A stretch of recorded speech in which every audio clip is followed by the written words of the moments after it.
ਮੇਰਾ ਨਾਮ ਰੁਚੀ ਹੈ। ਮੈਂ 22 ਸਾਲਾਂ ਦੀ ਹਾਂ ਅਤੇ ਛੱਤੀਸਗੜ੍ਹ ਵਿੱਚ ਰਹਿੰਦੀ ਹਾਂ। ਪਤਾ ਨਹੀਂ ਕਿਉਂ ਮੈਨੂੰ ਮਹਿਸੂਸ ਹੁੰਦਾ ਸੀ ਕਿ ਸਭ ਕੁਝ ਆਮ ਹੁੰਦੇ ਹੋਏ ਵੀ ਆਮ ਨਹੀਂ ਹੈ, ਜਾਂ ਇਹ ਸਭ ਲੰਬੇ ਸਮੇਂ ਲਈ ਨਹੀਂ ਹੈ। ਇਹ ਸਭ ਸੋਚਦਿਆਂ ਮੇਰਾ ਸਿਰ ਬੁਰੀ ਤਰ੍ਹਾਂ ਦੁਖ ਰਿਹਾ ਸੀ। ਮੈਨੂੰ ਲੱਗਾ ਕਿ ਜੇ ਮੈਂ ਇਸ ਬੰਦੇ ਕੋਲ ਇੱਕ ਦਿਨ ਵੀ ਰਹੀ ਤਾਂ ਮੈਂ ਪਾਗਲ ਹੋ ਜਾਵਾਂਗੀ। ਕਈ ਵਾਰ ਮੈਨੂੰ ਲੱਗਦਾ ਸੀ ਕਿ ਮੈਂ ਪਾਗਲ ਔਰਤ ਹਾਂ, ਪਰ ਕਈ ਵਾਰ ਮੈਨੂੰ ਲੱਗਦਾ ਸੀ ਕਿ ਮੇਰਾ ਪਤੀ ਹੀ ਪਾਗਲ ਆਦਮੀ ਹੈ। ਮੈਂ ਇਹ ਫੈਸਲਾ ਕਰਨ ਦੇ ਯੋਗ ਨਹੀਂ ਸੀ ਕਿ ਸਾਡੇ ਵਿੱਚੋਂ ਕਿਹੜਾ ਨਾਰਮਲ ਸੀ ਅਤੇ ਕਿਹੜਾ ਨਹੀਂ। ਇੱਕ ਛੋਟੀ ਜਿਹੀ ਫੜਕੜੀ ਜੋ ਮੇਰੀ ਜ਼ਿੰਦਗੀ ਦੀ ਸਭ ਤੋਂ ਵੱਡੀ ਸਮੱਸਿਆ ਬਣ ਗਈ ਸੀ, ਕੋਈ ਸੋਚ ਵੀ ਨਹੀਂ ਸਕਦਾ ਸੀ। ਇੱਕ ਛੋਟੀ ਜਿਹੀ ਚਿੱਟੀ ਫੜਕੜੀ ਨੇ ਮੇਰਾ ਜੀਣਾ ਔਖਾ ਕਰ ਦਿੱਤਾ ਸੀ। ਹਰ ਰੋਜ਼ ਮੇਰਾ ਪਤੀ ਘਰ ਨਵੀਂ ਕਿਸਮ ਦੀ ਫੜਕੜੀ ਲਿਆਉਂਦਾ ਸੀ ਅਤੇ ਇਸ ਨੂੰ ਇਸ ਤਰ੍ਹਾਂ ਸੰਭਾਲਦਾ ਸੀ ਜਿਵੇਂ ਇਹ ਕੋਈ ਹੀਰਾ ਹੋਵੇ। ਉਹ ਹਰ 10 ਮਿੰਟ ਬਾਅਦ ਪਾਗਲ ਹੋ ਕੇ ਆ ਜਾਂਦਾ ਸੀ ਅਤੇ ਆਪਣੀ ਫੜਕੜੀ ਨੂੰ ਦੇਖਦਾ ਸੀ ਕਿ ਫੜਕੜੀ ਕਿਤੇ ਖਰਾਬ ਤਾਂ ਨਹੀਂ ਹੋ ਗਈ ਹੈ, ਜਾਂ ਕਿਸੇ ਨੇ ਫੜਕੜੀ ਚੋਰੀ ਤਾਂ ਨਹੀਂ ਕਰ ਲਈ ਅਤੇ ਉਸ ਤੇ ਕੋਈ ਚੀਜ਼ ਤਾਂ ਨਹੀਂ ਡਿੱਗ ਗਈ ਜਿਸ ਨਾਲ ਫੜਕੜੀ ਖਰਾਬ ਹੋ ਗਈ ਹੋਵੇ। ਉਹ ਬਾਰ-ਬਾਰ ਫੜਕੜੀ ਦੀ ਸੰਭਾਲ ਕਰਦਾ ਸੀ ਅਤੇ ਇਸ ਨੂੰ ਲੋਕਰ ਵਿੱਚ ਰੱਖਦਾ, ਕਦੇ ਸੂਟਕੇਸ ਵਿੱਚ ਅਤੇ ਕਦੇ ਰਸੋਈ ਵਿੱਚ ਆਟੇ ਦੇ ਡੱਬੇ ਵਿੱਚ ਲੁਕੋ ਕੇ ਰੱਖਦਾ। ਮੈਂ ਇਹ ਸੋਚ ਕੇ ਪਾਗਲ ਹੋ ਰਹੀ ਸੀ ਕਿ ਆਖਿਰ ਇਸ ਫੜਕੜੀ ਵਿੱਚ ਅਜਿਹਾ ਕੀ ਹੈ। ਕੀ ਪਤਾ ਕਿ ਮੇਰਾ ਪਤੀ ਇਸ ਫੜਕੜੀ ਲਈ ਪਾਗਲ ਹੋ ਰਿਹਾ ਸੀ ਅਤੇ ਉਹ ਇਸ ਦੀ ਇੰਨੀ ਸੰਭਾਲ ਕਰਦਾ ਸੀ। ਵਿਆਹ ਤੋਂ ਬਾਅਦ ਜਦੋਂ ਮੈਂ ਨਵੀਂ ਦੁਲਹਨ ਬਣ ਕੇ ਇਸ ਘਰ ਆਈ ਸੀ ਤਾਂ ਮੈਂ ਆਪਣੇ ਪਤੀ ਦੇ ਹੱਥਾਂ ਵਿੱਚ ਉਹੀ ਫੜਕੜੀ ਸੀ। ਮੇਰੇ ਨਾਲ ਗੱਲ ਕਰਨ ਤੋਂ ਬਾਅਦ ਉਹ ਆਪਣੀ ਫੜਕੜੀ ਨਾਲ ਬਾਥਰੂਮ ਵਿੱਚ ਚਲਾ ਗਿਆ ਸੀ ਅਤੇ ਮੇਰੇ ਪਤੀ ਨੂੰ ਗਏ ਹੋਏ ਲਗਭਗ 3 ਘੰਟੇ ਹੋ ਗਏ ਸਨ।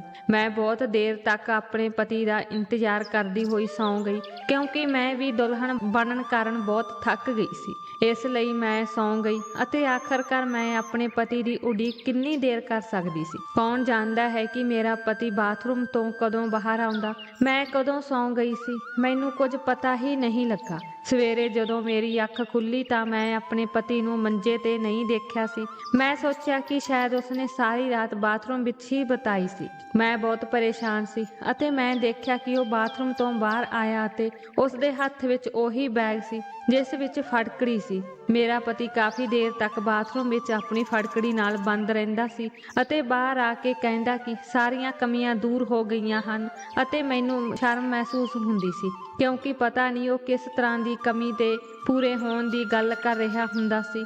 ਉਹ ਦਿਨ ਸੀ ਅਤੇ ਅੱਜ ਦਾ ਦਿਨ ਸੀ। ਮੇਰੇ ਵਿਆਹ ਨੂੰ ਲਗਭਗ 3 ਮਹੀਨੇ ਹੋ ਗਏ ਸਨ ਅਤੇ ਇਹ ਫੜਕੜੀ ਹੀ ਸੀ ਜਿਸ ਦੀ ਕਹਾਣੀ ਅੱਜ ਤੱਕ ਖਤਮ ਨਹੀਂ ਹੋ ਰਹੀ ਸੀ। ਉਹ ਬਾਰ-ਬਾਰ ਬਾਥਰੂਮ ਜਾਂਦਾ ਸੀ ਅਤੇ ਉਹ ਫੜਕੜੀ ਦਾ ਬੈਗ ਬਾਥਰੂਮ ਵਿੱਚ ਲੈ ਜਾਂਦਾ ਅਤੇ ਬਾਥਰੂਮ ਵਿੱਚੋਂ ਬਾਹਰ ਆਉਂਦੇ ਹੀ ਉਸਦੇ ਹੱਥਾਂ ਵਿੱਚ ਹੀ ਦਿਖਾਈ ਦਿੰਦਾ ਸੀ। ਬਾਥਰੂਮ ਵਿੱਚੋਂ ਲਗਾਤਾਰ ਪਾਣੀ ਡਿੱਗਣ ਦੀ ਆਵਾਜ਼ ਆ ਰਹੀ ਹੁੰਦੀ ਸੀ ਅਤੇ ਜਦੋਂ ਬਹੁਤ ਦੇਰ ਹੋ ਜਾਂਦੀ ਤਾਂ ਮੇਰੇ ਪਤੀ ਬਾਥਰੂਮ ਤੋਂ ਬਹੁਤ ਖੁਸ਼ ਹੁੰਦੇ ਬਾਹਰ ਆਉਂਦੇ।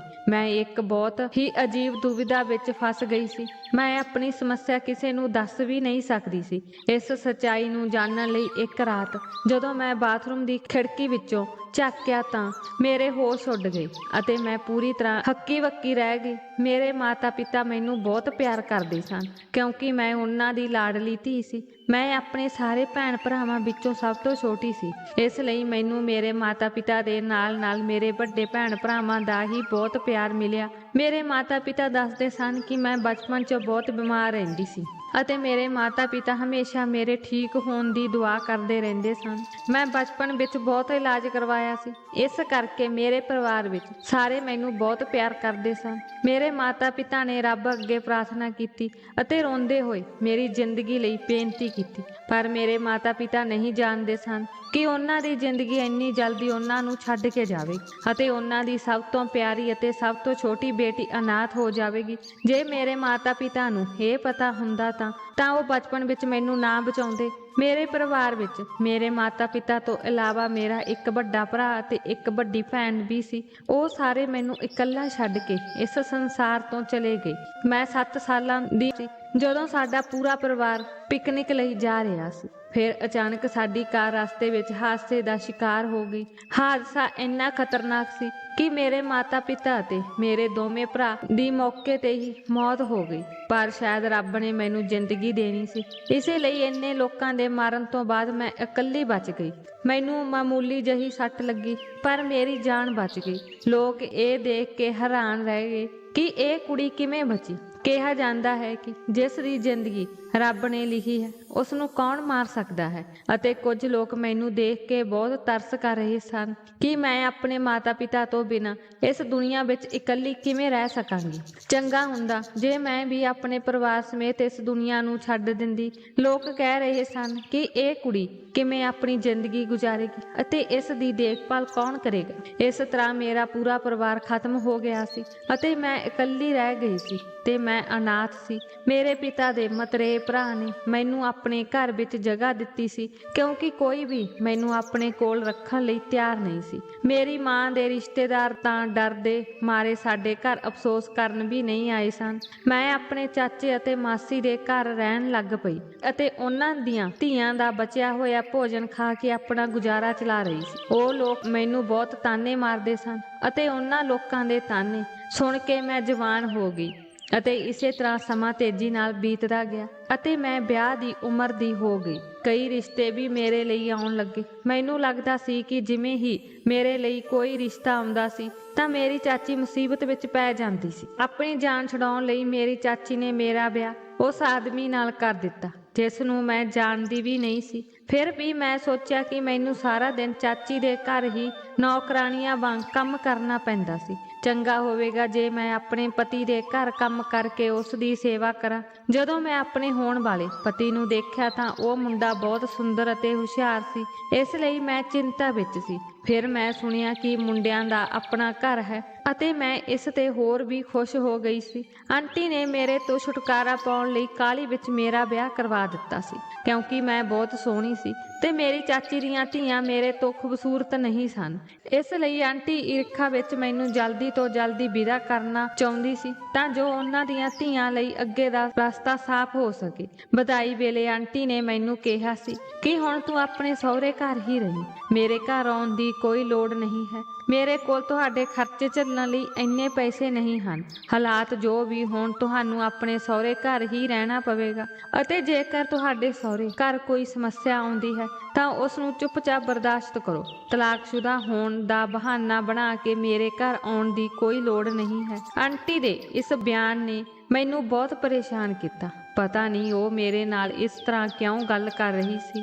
ਅਜੇ ਮੇਰੀ ਵਧਾਈ ਵੀ ਪੂਰੀ ਨਹੀਂ ਹੋਈ ਸੀ ਅਤੇ ਉਹ ਤਲਾਕ ਤੇ ਪਹੁੰਚ ਗਈ ਸੀ। ਉਹ ਅਜਿਹਾ ਕਿਉਂ ਕਹਿ ਰਹੀ ਸੀ ਕਿ ਮੁੰਡੇ ਵਿੱਚ ਕੁਝ ਗਲਤ ਸੀ, ਕਿ ਉਸਦੇ ਪਰਿਵਾਰ ਵਿੱਚ ਕੁਝ ਗਲਤ ਸੀ ਅਤੇ ਮੇਰੇ ਮਨ ਵਿੱਚ ਅਜੀਬ ਸਵਾਲ ਉੱਠਣ ਲੱਗੇ ਅਤੇ ਮੈਂ ਆਪਣੇ ਪੇਕੇ ਘਰ ਨੂੰ ਅਲਵਿਦਾ ਆਖਦਿਆਂ ਇਹਨਾਂ ਸਵਾਲਾਂ ਬਾਰੇ ਸੋਚ ਰਹੀ ਸੀ। ਵਿਆਹ ਦੀ ਪਹਿਲੀ ਰਾਤ ਹੀ ਮੈਨੂੰ ਅੰਦਾਜ਼ਾ ਹੋ ਗਿਆ ਸੀ ਕਿ ਆਂਟੀ ਇਸ ਤਰ੍ਹਾਂ ਕਿਉਂ ਬੋਲ ਰਹੀ ਸੀ। ਜੇਕਰ ਕਿਸੇ ਲੜਕੀ ਦਾ ਪਤੀ ਵਿਆਹ ਦੀ ਪਹਿਲੀ ਰਾਤ ਉਸ ਨਾਲ ਸੰਬੰਧ ਬਣਾਉਣ ਦੀ ਬਜਾਏ ਪੂਰੀ ਰਾਤ ਬਾਥਰੂਮ ਵਿੱਚ ਬਿਤਾਉਂਦਾ ਹੈ ਤਾਂ ਉਸ ਦੀ ਮਾਨਸਿਕ ਸਥਿਤੀ ਕੀ ਹੋਵੇਗੀ। ਸ਼ਰਮ ਕਾਰਨ ਮੈਂ ਆਪਣੇ ਪਤੀ ਨੂੰ ਇਹ ਸਵਾਲ ਵੀ ਨਹੀਂ ਪੁੱਛ ਸਕਦੀ ਸੀ ਕਿਉਂਕਿ ਮੈਂ ਇੱਕ ਨਵ ਵਿਆਹੀ ਦੁਲਹਨ ਸੀ ਅਤੇ ਜੇਕਰ ਕੋਈ ਨਵ ਵਿਆਹੀ ਦੁਲਹਨ ਅਜਿਹੀ ਗੱਲ ਕਹੇਗੀ ਤਾਂ ਉਸਨੇ ਅਜਿਹਾ ਕਿਉਂ ਨਹੀਂ ਕੀਤਾ ਅਤੇ ਉਹ ਸਾਰੀ ਰਾਤ ਬਾਥਰੂਮ ਵਿੱਚ ਕਿਉਂ ਰਿਹਾ ਤਾਂ ਇਹ ਗਲਤ ਹੁੰਦਾ।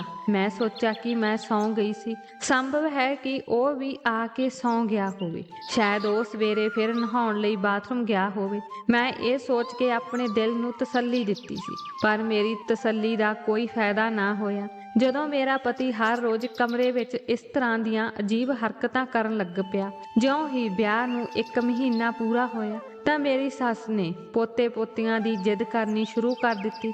ਮੇਰੀ ਸੱਸ ਨੂੰ 1 ਮਹੀਨੇ ਤੱਕ ਇਸ ਗੱਲ ਦਾ ਪਤਾ ਵੀ ਨਹੀਂ ਸੀ ਕਿ ਉਸ ਦੇ ਪੁੱਤਰ ਨੇ ਮੈਨੂੰ ਇੱਕ ਦਿਨ ਵੀ ਹੱਥ ਨਹੀਂ ਲਾਇਆ। ਉਹਨਾਂ ਦਾ ਪੁੱਤਰ ਕਿੰਨਾ ਅਣਜਾਣ ਕੰਮਾਂ ਵਿੱਚ ਰੁੱਝਿਆ ਹੋਇਆ ਸੀ ਅਤੇ ਮੈਂ ਸ਼ਰਮ ਕਾਰਨ ਕਿਸੇ ਨੂੰ ਇਹ ਨਹੀਂ ਦੱਸ ਸਕਦੀ ਸੀ। 1 ਮਹੀਨੇ ਬਾਅਦ ਜਦੋਂ ਮੈਂ ਆਪਣੀ ਚਾਚੀ ਨੂੰ ਉਸ ਦੇ ਘਰ ਮਿਲਣ ਗਈ ਤਾਂ ਉਹ ਮੈਨੂੰ ਦੇਖ ਕੇ ਪਰੇਸ਼ਾਨ ਹੋ ਗਈ ਅਤੇ ਅਚਾਨਕ ਉਸ ਨੇ ਮੈਨੂੰ ਪੁੱਛਿਆ ਕਿ ਮੈਂ ਆਪਣਾ ਘਰ ਛੱਡ ਕੇ ਤਾਂ ਨਹੀਂ ਆਈ ਹਾਂ। ਮੈਂ ਉਸਦੇ ਸਵਾਲ ਤੇ ਬੜੀ ਹੈਰਾਨੀ ਨਾਲ ਚਾਚੀ ਵੱਲ ਦੇਖਿਆ।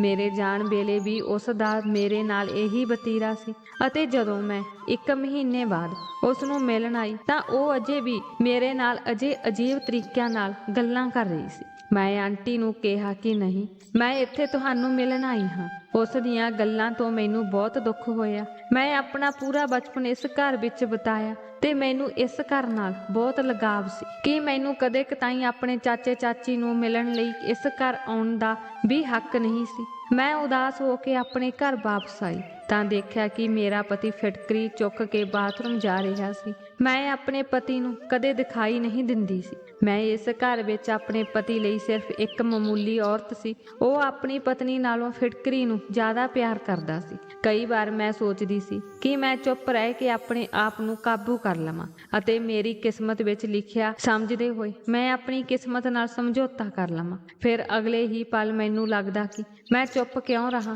ਅਤੇ ਮੈਨੂੰ ਆਪਣੇ ਪਤੀ ਬਾਰੇ ਸਾਰੀ ਸੱਚਾਈ ਦੁਨੀਆ ਦੇ ਸਾਹਮਣੇ ਲਿਆਉਣੀ ਚਾਹੀਦੀ ਹੈ। ਪਰ ਮੈਂ ਇਹ ਸਿਰਫ ਆਪਣੇ ਸੁਪਨਿਆਂ ਵਿੱਚ ਹੀ ਕਰ ਸਕਦੀ ਸੀ। ਅਸਲ ਵਿੱਚ ਮੈਂ ਨਹੀਂ ਜਾਣਦੀ ਸੀ ਕਿ ਚਿੰਤਾ ਕਰਨ ਤੋਂ ਇਲਾਵਾ ਹੋਰ ਕੁਝ ਕਿਵੇਂ ਕਰਨਾ ਹੈ। ਹੁਣ ਮੈਂ ਆਪਣੇ ਆਪ ਨੂੰ ਘਰ ਦੇ ਕੰਮਾਂ ਵਿੱਚ ਵਿਅਸਤ ਰੱਖਣਾ ਸ਼ੁਰੂ ਕਰ ਦਿੱਤਾ ਸੀ ਅਤੇ ਮੈਂ ਆਪਣੇ ਆਪ ਨੂੰ ਵੱਧ ਤੋਂ ਵੱਧ ਵਿਅਸਤ ਰੱਖਣ ਦੀ ਕੋਸ਼ਿਸ਼ ਕਰ ਰਹੀ ਸੀ। ਹੁਣ ਮੇਰਾ ਸਾਰਾ ਧਿਆਨ ਆਪਣੇ ਪਰਿਵਾਰ ਦੇ ਕੱਪੜੇ ਧੋਣ, ਖਾਣਾ ਬਣਾਉਣ ਅਤੇ ਘਰ ਦੀ ਸਫਾਈ ਤੇ ਕੇਂਦਰਿਤ ਸੀ। ਮੈਂ ਆਪਣੀ ਚਾਚੀ ਦੇ ਘਰ ਵੀ ਨੌਕਰਾਨੀ ਸੀ ਤੇ ਸਹੁਰੇ ਘਰ ਆ ਕੇ ਵੀ ਨੌਕਰਾਨੀ ਵਾਲਾ ਜੀਵਨ ਬਤੀਤ ਕਰ ਰਹੀ ਸੀ। ਫਿਰ ਮੈਂ ਸੋਚਿਆ ਕਿ ਮੈਂ ਕਦੋਂ ਤੱਕ ਇਸ ਤਰ੍ਹਾਂ ਦੀ ਜ਼ਿੰਦਗੀ ਜਿਉਂਦੀ ਰਹਾਂਗੀ। ਮੈਨੂੰ ਆਪਣੇ ਪਤੀ ਨਾਲ ਗੱਲ ਕਰਨੀ ਚਾਹੀਦੀ ਹੈ। ਇੱਕ ਦਿਨ ਮੈਂ ਚੁੱਪਚਾਪ ਆਪਣੇ ਪਤੀ ਨੂੰ ਸਮਝਾਇਆ ਕਿ ਉਸ ਦੀ ਮਾਂ ਮੇਰੇ ਤੋਂ ਪੋਤੇ ਦੀ ਮੰਗ ਕਰਦੀ ਹੈ। ਇਹ ਸੁਣ ਕੇ ਮੇਰੇ ਪਤੀ ਨੂੰ ਲੱਗਾ ਜਿਵੇਂ ਉਹਨਾਂ ਨੂੰ ਬਿਜਲੀ ਦਾ ਝਟਕਾ ਲੱਗਾ ਹੋਵੇ। ਉਸ ਨੇ ਤੁਰੰਤ ਕਿਹਾ ਕਿ ਹੁਣ ਅਜਿਹਾ ਕੁਝ ਨਹੀਂ ਹੋ ਸਕਦਾ ਅਤੇ ਇਹ ਬਿਲਕੁਲ ਸੰਭਵ ਨਹੀਂ ਹੈ। ਇਹ ਕਹਿ ਕੇ ਉਹ ਕਮਰੇ ਤੋਂ ਬਾਹਰ ਚਲਾ ਗਿਆ ਤਾਂ ਮੈਂ ਆਪਣਾ ਸਿਰ ਫੜ ਕੇ ਬੈਠ ਗਈ, ਕਿਉਂਕਿ ਮੈਨੂੰ ਪਹਿਲਾਂ ਹੀ ਆਪਣੇ ਪਤੀ ਤੇ ਸ਼ੱਕ ਸੀ ਅਤੇ ਹੁਣ ਮੈਨੂੰ ਚੰਗੀ ਤਰ੍ਹਾਂ ਯਕੀਨ ਹੋ ਗਿਆ ਸੀ ਮੇਰਾ ਪਤੀ ਨਾਮਰਦ ਹੈ। ਇਸ ਲਈ ਉਹ ਹਰ ਵਾਰ ਫਟਕਰੀ ਦਾ ਬਹਾਨਾ ਬਣਾ ਕੇ ਬਾਥਰੂਮ ਵਿੱਚ ਚਲਾ ਜਾਂਦਾ ਹੈ ਅਤੇ ਫਿਰ ਮੇਰੇ ਸੌਣ ਦੀ ਉਡੀਕ ਕਰਦਾ ਹੈ। ਜਦੋਂ ਮੈਂ ਸੌਂ ਜਾਂਦੀ ਹਾਂ ਤਾਂ ਉਹ ਬਾਥਰੂਮ ਤੋਂ ਬਾਹਰ ਆਉਂਦਾ ਹੈ। ਉਹ ਇਕੱਲਾ ਇਸ ਤਰ੍ਹਾਂ ਕਰਦਾ ਹੈ, ਨਹੀਂ ਤਾਂ ਕੋਈ ਅਜਿਹਾ ਆਦਮੀ ਨਹੀਂ ਹੋਵੇਗਾ ਜੋ ਆਪਣੀ ਨਵੀਂ ਲਾੜੀ ਨੂੰ ਇਕੱਲਾ ਛੱਡ ਕੇ ਪੂਰੀ ਰਾਤ ਆਪਣੇ ਆਪ ਨੂੰ ਬਾਥਰੂਮ ਵਿੱਚ ਬੰਦ ਰੱਖੇ। ਮੈਂ ਸੋਚਿਆ ਹੁਣ ਮੈਨੂੰ ਆਪਣੇ ਪਤੀ ਦੇ ਰਾਜ ਦਾ ਪਰਦਾ ਹਟਾਉਣਾ ਪਵੇਗਾ ਅਤੇ ਮੈਂ ਸੱਚ ਜਾਣ ਕੇ ਹੀ ਰਹਾਂਗੀ ਅਤੇ ਇਹ ਸਾਰਾ ਸੱਚ ਸਭ ਦੇ ਸਾਹਮਣੇ ਲਿਆਵਾਂਗੀ। ਇੱਕ ਦਿਨ ਰਾਤ ਨੂੰ ਮੈਂ ਸੋਚਿਆ ਕਿ ਮੈਂ ਸੌਣ ਦਾ ਦਿਖਾਵਾ ਕਰਾਂਗੀ ਅਤੇ ਦੇਖਾਂਗੀ ਕਿ ਮੇਰਾ ਪਤੀ ਰਾਤ ਨੂੰ ਕੀ ਕਰਦਾ ਹੈ। ਮੈਂ ਅੱਜ ਆਪਣੇ ਪਤੀ ਨੂੰ ਦੱਸਿਆ ਕਿ ਮੈਨੂੰ ਬਹੁਤ ਨੀਂਦ ਆ ਰਹੀ ਹੈ ਅਤੇ ਮੈਂ ਠੀਕ ਨਹੀਂ ਹਾਂ। ਮੇਰਾ ਸਿਰ ਦਰਦ ਨਾਲ ਫਟ ਰਿਹਾ ਹੈ, ਇਸ ਲਈ ਉਹ ਮੈਨੂੰ ਜਗਾਉਣ ਦੀ ਕੋਸ਼ਿਸ਼ ਨਾ ਕਰੇ। ਮੇਰੀ ਇਹ ਗੱਲ ਸੁਣ ਕੇ ਮੇਰੇ ਪਤੀ ਦੇ ਚਿਹਰੇ ਤੇ ਅਜੀਬ ਜਿਹੀ ਮੁਸਕਰਾਹਟ ਆ ਗਈ, ਜਿਵੇਂ ਉਹ ਮੇਰੇ ਜਲਦੀ ਸੌਣ ਦੀ ਉਡੀਕ ਕਰ ਰਿਹਾ ਹੋਵੇ। ਮੇਰੇ ਪਤੀ ਨੇ ਮੈਨੂੰ ਕਿਹਾ ਕਿ ਠੀਕ ਹੈ, ਜੇਕਰ ਤੁਹਾਡੀ ਸਿਹਤ ਠੀਕ ਨਹੀਂ ਹੈ ਤਾਂ ਤੁਹਾਨੂੰ ਜਲਦੀ ਸੌਣਾ ਚਾਹੀਦਾ ਹੈ। ਮੈਂ ਤੁਹਾਨੂੰ ਬਿਲਕੁਲ ਵੀ ਪਰੇਸ਼ਾਨ ਨਹੀਂ ਕਰਾਂਗਾ। ਉਹ ਕਮਰੇ ਦੀ ਲਾਈਟ ਬੰਦ ਕਰਕੇ ਕਮਰੇ ਤੋਂ ਬਾਹਰ ਚਲਾ ਗਿਆ। ਇਹ ਸੱਚ ਸੀ ਕਿ ਮੈਂ ਲੇਟਦਿਆਂ ਹੀ ਸੌਂ ਜਾਂਦੀ ਸੀ, ਕਿਉਂਕਿ ਮੈਂ ਸਾਰਾ ਦਿਨ ਬਹੁਤ ਕੰਮ ਕਰਦੀ ਸੀ ਅਤੇ ਜਦੋਂ ਮੈਂ ਥੱਕੀ ਹੋਈ ਆਪਣੇ ਬਿਸਤਰੇ ਤੇ ਲੇਟਦੀ ਸੀ ਤਾਂ ਮੈਂ ਤੁਰੰਤ ਸੌਂ ਜਾਂਦੀ ਸੀ। ਪਰ ਅੱਜ ਮੈਂ ਬਹੁਤ ਕੋਸ਼ਿਸ਼ ਕਰ ਰਹੀ ਸੀ ਕਿ ਮੈਂ ਜਾਗਦੀ ਰਹਾਂ, ਪਰ ਮੇਰਾ ਨੀਂਦ ਤੇ ਕੋਈ ਕੰਟਰੋਲ ਨਹੀਂ ਸੀ। ਅੱਜ ਮੈਂ ਦਿਨ ਵੇਲੇ ਜਦੋਂ ਮੇਰਾ ਪਤੀ ਘਰ ਵਿੱਚ ਸੀ ਤਾਂ ਮੈਂ ਉਸ ਨੂੰ ਕਿਹਾ ਕਿ ਮੇਰੀ ਸਿਹਤ ਠੀਕ ਨਹੀਂ ਹੈ ਅਤੇ ਮੈਂ ਸੌਣਾ ਚਾਹੁੰਦੀ ਹਾਂ। ਤਾਂ ਉਸਨੇ ਮੈਨੂੰ ਕਿਹਾ ਕਿ ਹਾਂ, ਇਹ ਠੀਕ ਹੈ, ਘਰ ਦਾ ਕੰਮ ਕੋਈ ਵੀ ਕਰ ਸਕਦਾ ਹੈ, ਤੁਸੀਂ ਆਰਾਮ ਨਾਲ ਸੌਵੋ। ਮੇਰੀ ਸੱਸ ਨੇ ਸੋਚਿਆ ਕਿ ਮੈਂ ਗਰਭਵਤੀ ਹਾਂ, ਇਸ ਲਈ ਮੇਰੀ ਸਿਹਤ ਠੀਕ ਨਹੀਂ ਹੈ ਤੇ ਮੈਂ ਆਰਾਮ ਕਰ ਰਹੀ ਹਾਂ ਅਤੇ ਮੇਰੀ ਸੱਸ ਨੇ ਵੀ ਮੈਨੂੰ ਕੋਈ ਕੰਮ ਕਰਨ ਲਈ ਨਹੀਂ ਕਿਹਾ ਸੀ, ਨਹੀਂ ਤਾਂ ਮੈਨੂੰ ਆਰਾਮ ਕਰਨ ਦਾ ਮੌਕਾ ਨਹੀਂ ਮਿਲਦਾ ਸੀ। ਮੈਂ ਦਿਨੇ ਹੀ ਆਪਣੀ ਨੀਂਦ ਪੂਰੀ ਕਰ ਲਈ ਸੀ। ਮੈਂ ਜਿੰਨਾ ਸੌਂ ਸਕਦੀ ਸੀ ਸੌਂ ਲਿਆ ਸੀ ਤਾਂ ਜੋ ਮੈਂ ਦੇਰ ਰਾਤ ਤੱਕ ਜਾਗ ਸਕਾਂ। ਮੈਂ ਕਰੀਬ 1 ਘੰਟੇ ਤੱਕ ਆਪਣੇ ਪਤੀ ਦਾ ਇੰਤਜ਼ਾਰ ਕਰਦੀ ਰਹੀ। 1 ਘੰਟੇ ਬਾਅਦ ਜਦੋਂ ਮੇਰਾ ਪਤੀ ਕਮਰੇ ਵਿੱਚ ਆਇਆ ਤਾਂ ਮੈਂ ਦਿਖਾਇਆ ਜਿਵੇਂ ਮੈਂ ਗਹਿਰੀ ਨੀਂਦ ਸੁੱਤੀ ਹੋਈ ਹਾਂ। ਮੈਂ ਦੇਖਿਆ ਕਿ ਉਹ ਉਹੀ ਫਟਕਰੀ ਵਾਲਾ ਬੈਗ ਲੈ ਕੇ ਬਾਥਰੂਮ ਵਿੱਚ ਚਲਾ ਗਿਆ।